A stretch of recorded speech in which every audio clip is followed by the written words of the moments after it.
Thank you so much. Now, we ask that you open your Bibles, please, to Jeremiah chapter 12. And we had part of the message already. You know where we are with Jeremiah. This is the part of the lesson we're beginning with the Sunday school. Jeremiah's theme simply a warning and judgment. Warning and judgment. We're going to concentrate on verse 13 as we get started from chapter 12. But Jeremiah, the meaning of his name is not really clear. It is uncertain. Jeremiah was a young priest of Anaheim. And when he began to teach, when he began to preach, he was a young man. But because of the intensely personal nature of his book that is recorded, his character and his life are better known to us than any of the other writing prophets. And sometimes you've heard it over and over. He's been called, is called the weeping prophet. Jeremiah was a devoted patriot. Jeremiah wholly committed to God, and Jeremiah was wholly committed to holiness. He was W-H-O-L-L-Y, wholly committed, and he was H-O-L-I-N-E-S-S, holiness, and H-O-L-Y, committed to God. The thing that impresses me so, because of his stand, he was persecuted by his own people, and the priests and the leaders because of his bold proclamation, his teaching, his preaching the unwelcome truth about the impending captivity. God said, Israel, because of what you've done, you're going to be in captivity for 7 years. And that was before they were ever captive. Babylon winning before Judah, but yeah. He was teaching and preaching this, but he never lost his compassion for God's people, for his friends. And during this time that he is teaching and preaching, Jeremiah was given a choice. And he chose to stand. He was given a choice, but never. Either going on to Babylon or staying with the poor remnant of his own people. He chose to stay and minister to the remnant, to teach the word. And of course, we do know that Jeremiah is the kind of person that is on display for you and I to learn. You know the truth. Others may say that it's not going to happen. As they were preaching and teaching, as a matter of fact, God gave Israel instruction. If a prophet comes to you preaching against what I said, stone him, kill him. Because God wanted Israel to be able to be that light, to have an effect on this community. He picked them out to be picked on properly. He picked them out to be looked at. Just as the churches today picked out to be looked on, there is a responsibility. Let's go into this verse. You read all of it if you haven't already when you return home. This is Jeremiah's prayer and God's response to his prayer. If you have your pencil and paper, please do so. I want you to take notes, have any questions. So you may ask, where did I get this from? How did I arrive at that? So you can discuss it. You don't have to walk away saying, well, I don't believe that, I don't understand that, and just go off. You can call me and challenge me and look at the word. We can see it together. In Jeremiah chapter 12, verse 13, it says, they have sown wheat, but shall reap thorns. They have put themselves to pain, but shall not profit. And there shall be a shame of revenues because of the fierce anger of the Lord.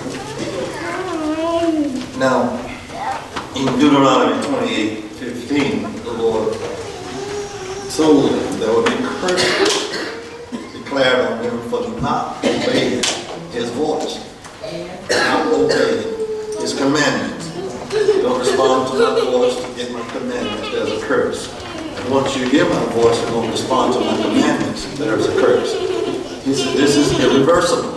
It is up to you. You're the people. These are the criteria. Remember what he told Joshua? Joshua 3 3 times. All I need you to do after Moses died is to be encouraged. Take courage. 3rd time, be encouraged. And then the people enforce it by saying, if you be encouraged, and all that Moses did and more, you shall do. Not only that, but we'll notice in verse 14 and 17 of the 12th chapter of Jeremiah, the restoration of the enemy that came against Israel or Judah, both are called, and covenant people. The restoration of the enemies that suffer is contingent upon their response to encourage Israel to be what God called them to be. It is amazing. There is no time God sends out judgment where he does not have a reconciliation or redemption plan in his justice. So when we don't look like that, we are misrepresenting the Lord. I want to talk about this little subject, and I'll be finished in a few minutes. Sowing wheat and reaping thorns. Sowing wheat and reaping thorns. Miserable observations, but very much to learn. It is true, the Bible teaches us whatsoever, and there's a law of the harvest, 7 laws of the harvest. You reap what you sow. You reap what others have sown. You reap in a different season than you sow. You reap more than you sow. You reap a different kind than you sow. There's 2 more. But it's true that whatsoever man soweth, that shall he also reap.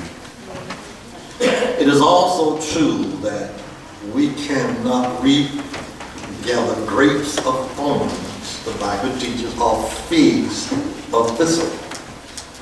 And at the same time, it is emphatically true, without a doubt, that men may sow wheat and yet reap thorns. Now that's a hard teaching.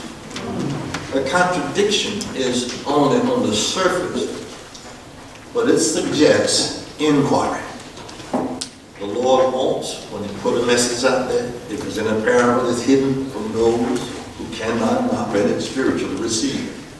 For those who really want to know what God is saying, you got to dig in there. You can't scratch on the surface and God reveal or manifest himself. He looks at the motive of the heart. I'll never forget the day that lady came to me and said, Pastor Mack, where is that scripture says, if you just do good to others, you can heap coals of fire on the head. No. Not in that attitude. That's not what God said to be in that attitude. Because if you get the fire or do the goodness on somebody in that attitude, you're digging a ditch for yourself. So it's very important to dig and inquire when God says something. The further the inquiry is continued, then the statement comes, as I saw this, in 2 aspects. Number 1, as showing that men, number 2 rather, showing that men do not reap what they have sown. Revealed here in this verse, you reap what others have sown. How many of you now are reeling and rocking, about to be toppled over because somebody sown something in your life that you had nothing to do with, but only because you were there? You're feeling the side effects. The Bible said they sow wheat, and it's surely not to a mere semblance here of wheat sowing that the prophet he refers. It is true that men sow unconsciously. You and I have done this. You know somebody else. The seeds of misery. The seeds of a bitter and shameful harvest. And the gathering of which we cannot escape. I prayed for crop failure many times because of the seeds I've sown early in my life. But they didn't fail. They came up. Thank God I understood too, 2 Corinthians 9:6. If you sow sparingly, thank God you reap sparingly. But for the positive, that's not good. You sow sparingly, then you only reap sparingly. It is true that the men who consult and women, boys and girls, present pleasure from the present appearance of things. We are every day sowing evil seed. What the world calls pleasure, what the world calls proper appearances, when you invest in that without having the least suspicion when investing in that, you're sowing evil seed. It is even true that when men and women may be so led away by errors even of education or habits received by mere conditions. Remember, we make habits, they don't make us. You can change those habits, but it's too late if you've already sown into them, because the harvest is about to come to fruition. But when we go on in life, in which we're supposed to be right, but we're wrong, which nevertheless we see the underlying factor that we were wrong. We wish, Lord, that I never got into this thing I can't shake loose from. All this higher has showing that men, women, boys, and girls, we do not reap what we have sown all the time. It is rather to be classed in the sowing of tares, which are like wheat. And the prophet is here dealing with the sowing of something really good and something capable of satisfactory results. He didn't say there's something wrong with the seed. Listen to it. The truth is, he indicated, is more fully set forth in our Lord's parable that was mentioned earlier in Matthew chapter 13. Of the 4 different kinds of soil, 4 different kinds of seeds. He said the seed which the sower went forth to sow was all good seed. Nothing was wrong with the seed at all. Nothing wrong with the word of God. The parable of the seed shows that the seed which the sower went forth to sow was all good. And it fell in the ground, was not one which better than the other, but the ground, something was wrong. The stone, the wayside. And we see therefore that a large part of the good seed is not reaped. Why is it not reaped? There's a stony ground, thorny ground, sideways, a wayside. All the seed was good, but something was wrong. Why can't you reap from all the seed that was sown? Well, you notice the force in the statement that the wheat had been sown. Nothing wrong with the wheat. And yet the wheat had not been reaped. Are y'all with me? You sown some good seed. Nothing wrong with it. But you sown some very terrible things, or reaped some terrible things. Some of you, now your heart's broken. You're looking back and saying, that was not what I invested in. That's not what I put there. Why is my heart aching? Why is my mind troubled? Why is my family not in the right direction? So the prophet's reference here is to the great unquestionable, I believe, and peculiar privileges of Israel. The Lord had not dealt with any nation as he had dealt with Israel. The Lord has not dealt with any people like he's dealt with the church. The Lord has not dealt with anybody anywhere like he's dealt with, not America now, forget America. I'm talking about the kingdom of God that's in America. The Christians. The Christians. Why is it that America, thorns are rising up and choking out the wheat? The church is healthy. The church is whole. There's nothing wrong with God's body. There's something wrong with where the wheat is being sown and how it's being sown. Lots of folk are living in a fantasy world that believe that if you put 2 in, you're going to get 10. If you put 20 in, you're going to get 2,000, 3,000. A lot of folk are living in a fantasy world that wherever you walk, whatever you talk can become a touch, it can become yours. No, just as God dealt with Israel in a special way, he's dealing with the church in a special way. There's some things you and I cannot, should not, and ought not to do. And there's some things we should run away from. And anybody else we see in the body of Christ running to it, we should tell them to run away from it. It don't prove you're a good soldier to run into something God has told you to stay away from. It's not proving you're a strong Christian when you say, well, I got this, I'm going to trust God. When God clearly said, don't be involved. Our nations are found rising amongst themselves. Many nations have found this, and we see it everywhere even today. Men and women of genius and worldly wisdom and organizing power, originating power in them. We see nations are strong because of these people everywhere. But the thing that I look at when I think about it, that no other nation that we can look back in antiquity and see or show in its history any man like Moses.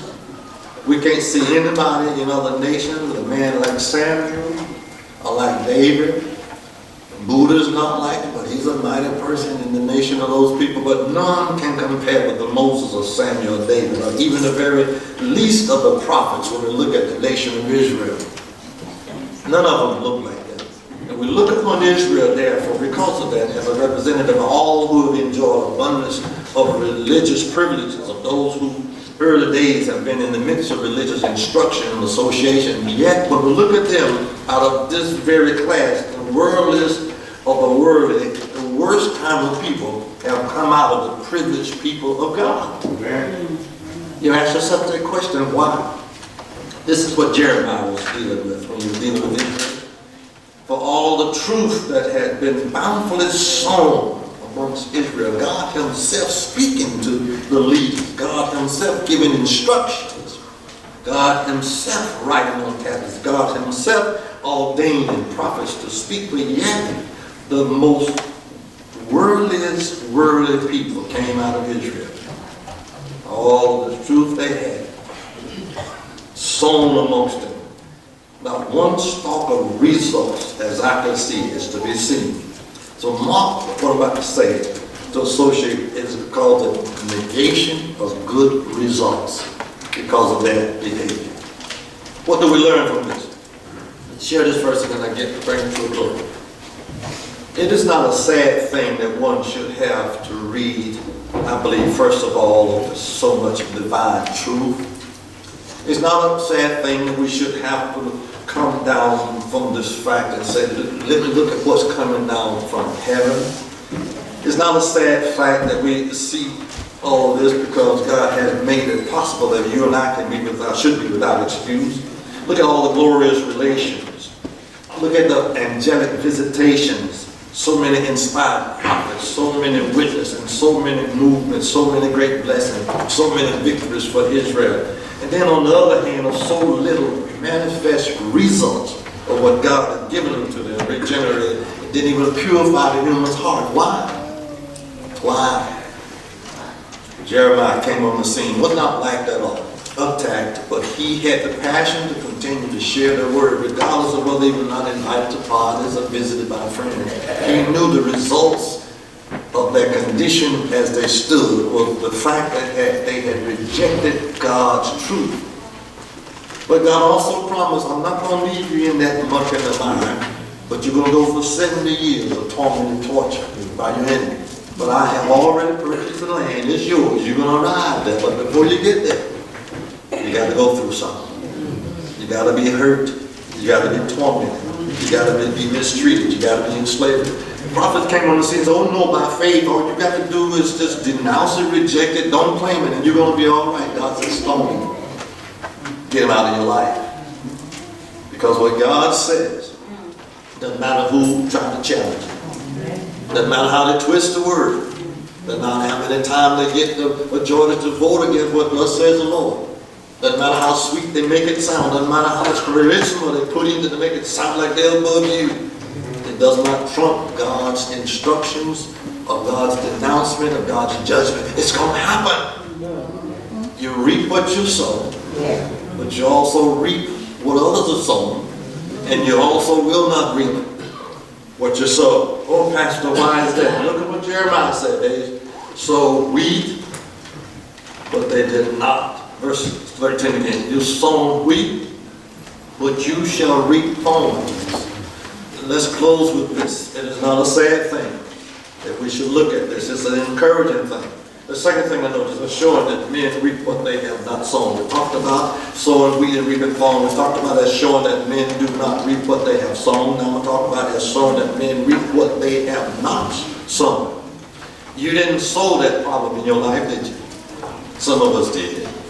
I must stand and testify. I did all the trouble most I had in my life. I sowed it. There are some, though, I did not sow.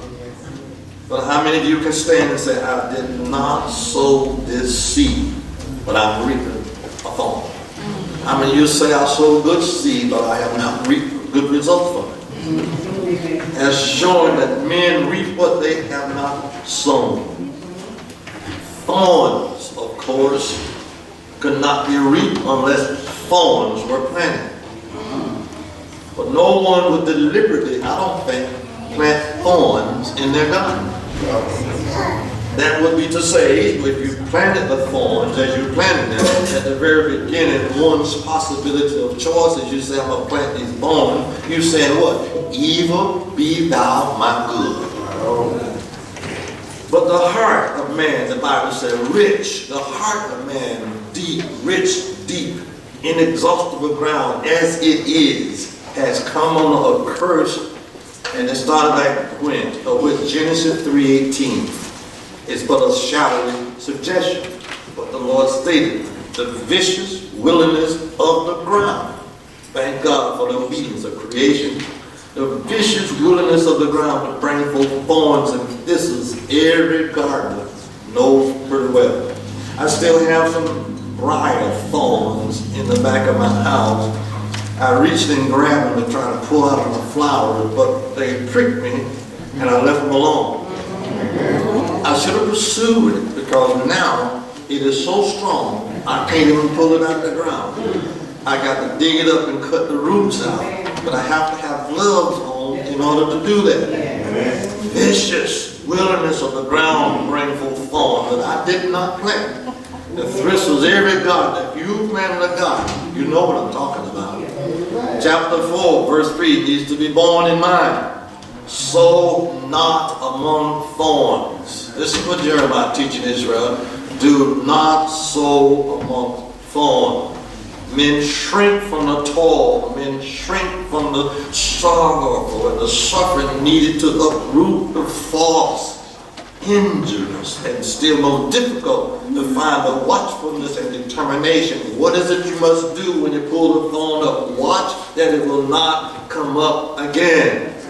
And if you're watching with determination that if I see it, I'm going to pull it up, you can prevent the thorn from getting hold at all, and then you can bring forth the wheat of the plant can produce that you put in the ground. But if you just leave it alone, and it is perfectly certain that thorns, if you're allowed to continue, will be in time to destroy anything like abiding fruit.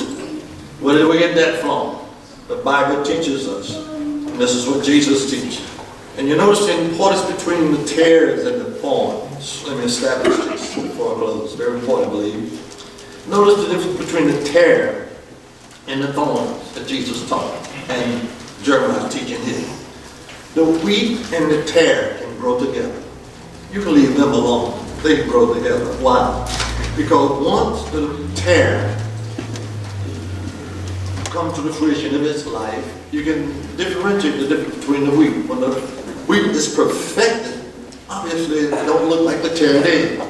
So you can pull the wheat and the tare together and then beat them against the bush and the wheat will fall off. But ladies and gentlemen, that is not the same with the thorn. The Bible said the thorn will choke out the wheat and it cannot produce fruit. Notice the important difference there. You just cannot let that will choke out the harvest of the thorn. The Lord says to you and I, do not sow among the thorns. The thorns choke the wheat and there's never any real gathering at all. Wheat that does not reach maturity is worth nothing at all. You can't get no bread from it. Can't get no cornmeal from it. It is nothing at all. It cannot even be put into the garden. to be shaken, to bring forth. So hence the keeping down of the thorns, the hindrance, the attackers, the soothsayers, the hissayers, the naysayers. Keeping down those who said that I got this, God must join me versus you joining the Lord. You have to push those folk back because they are going to separate what the Lord has called you to be. As long as they want to come alongside and not hinder what thus says the Lord, make room for them. So the perfect wheat is easily separated when it comes to fruition, but it cannot, as we put it in the garden, expect them to become fruitful.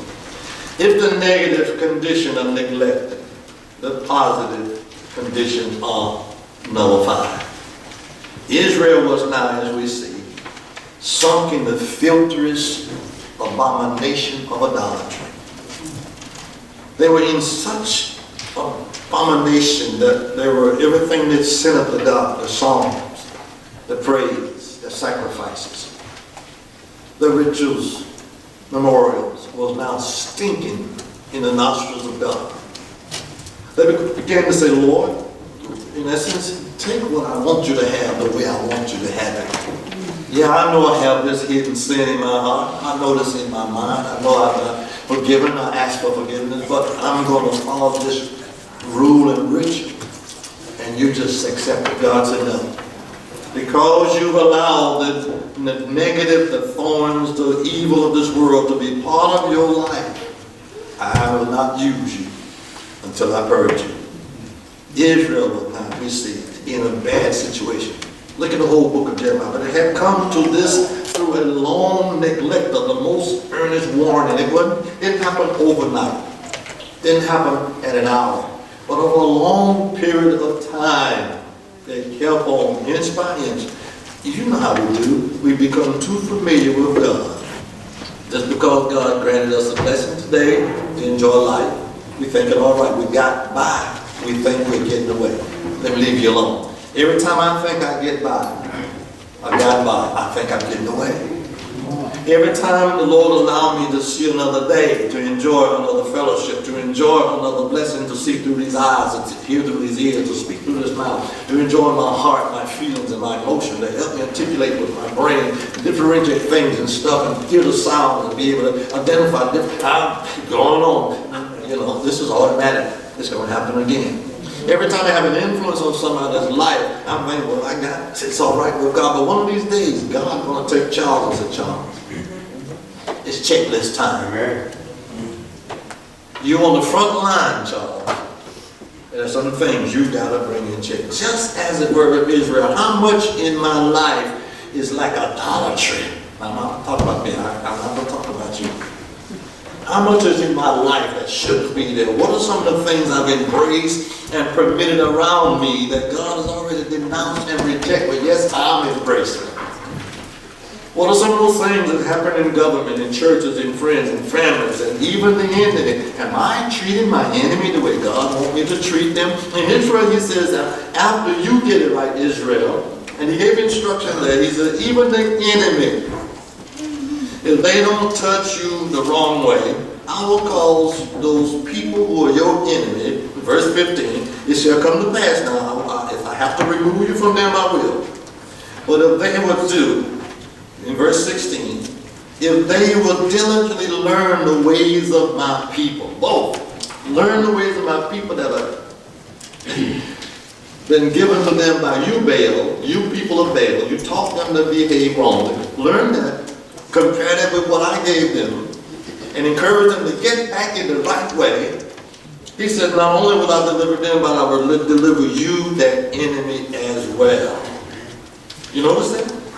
You tell my people that what you told them, what you gave them, it was wrong. But if they will not obey, even the enemy, he said, I will pluck up and destroy that nation. Said the Lord, don't you know that the world will hold us to a higher standard? How many times do you even say that a week? The world holds us to a higher standard than we do ourselves. Yes. Amen. If you don't believe me, how many times we let our family go the way of the world? But God's standing right there. He was all right, just keep going.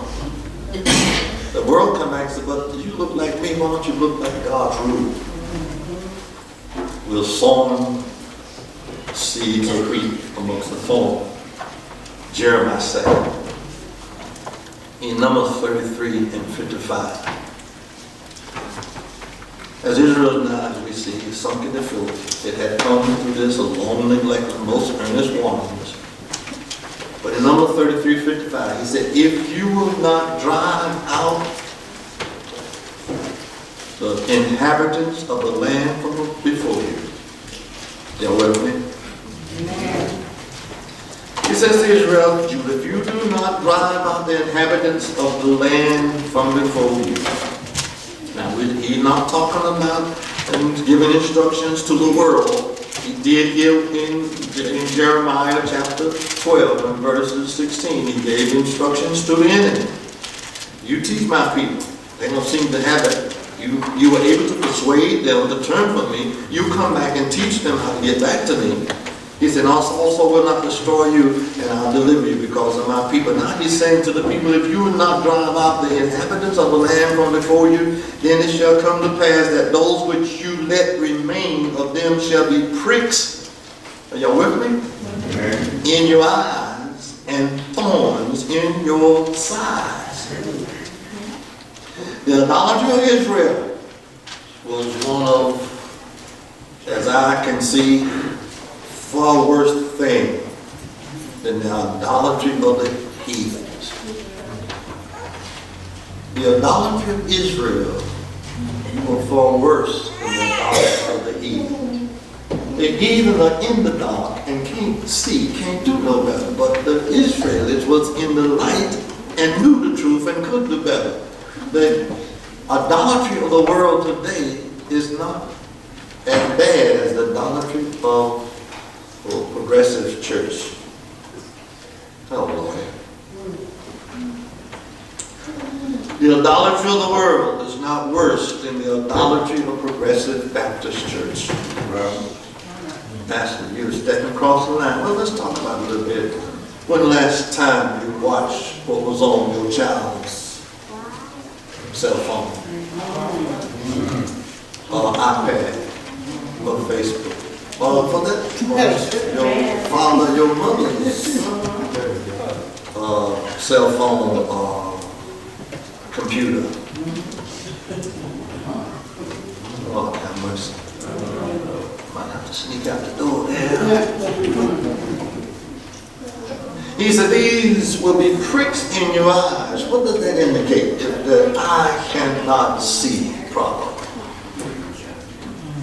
What does that mean when you are blurred in vision and you can't see physically? Think about it spiritually when you're blurred in vision and cannot see, and thorns in your side. What is a thorn in your side right now? That agitating man you gave up and he won't leave, or that agitating woman you gave up and won't leave you, that agitating friend you gave up and won't leave, and just keep on bombarding you. You're talking about thorn in the flesh. What's wrong back there, young? A thorn in the flesh when you know full well you've already denounced and rejected, but that person keeps knocking at your door.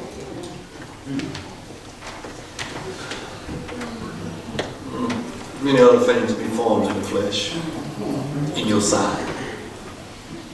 But the idolatry of Israel then was worse than the idolatry of the heathen, just as a neglected garden overrun with weeds and briars is worse than a weedy and briery corner of the wilderness. It's okay to let the briars and the weeds be in, but when it gets into the garden, there's something awry with that.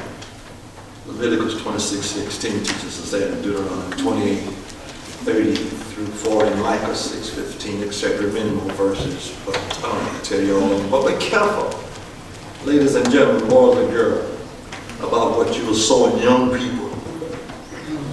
Take advantage of the wisdom you can learn from old folk, young adults, and us who are homeward bound citizens.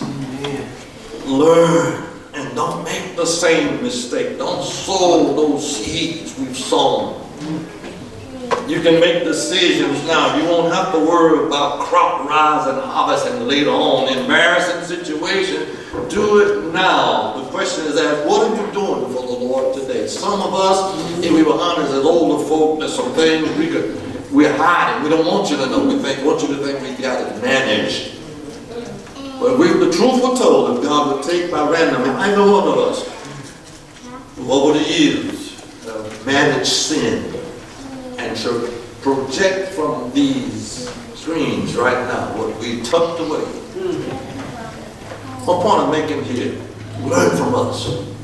Find somebody spiritual you can sit down with and honestly talk to you young people and say, listen. Take it as Jeremiah said, don't sow your wheat, your good amongst thorns.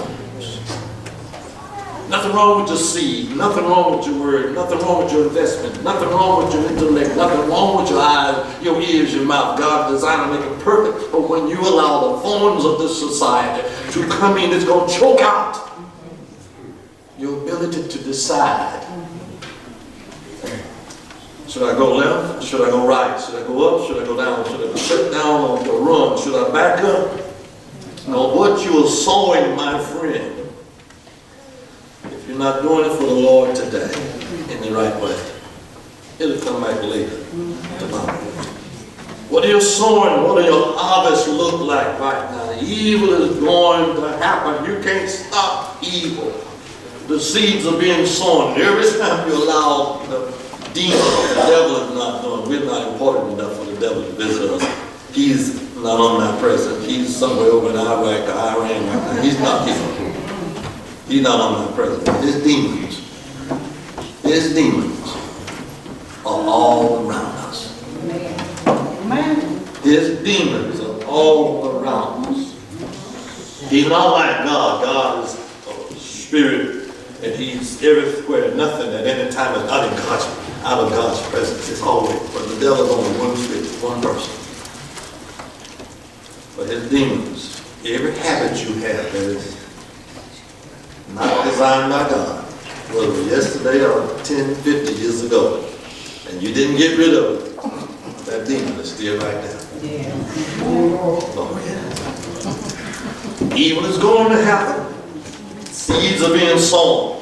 But be careful when you sow your seed. Quiet, you come on now. Be careful why you sow your seed. Be careful where you sow your seed. Be careful how you sow your seed. Be careful who you sow your seed with. Be careful and watch when you sow the seed. Diligently pursue and watch.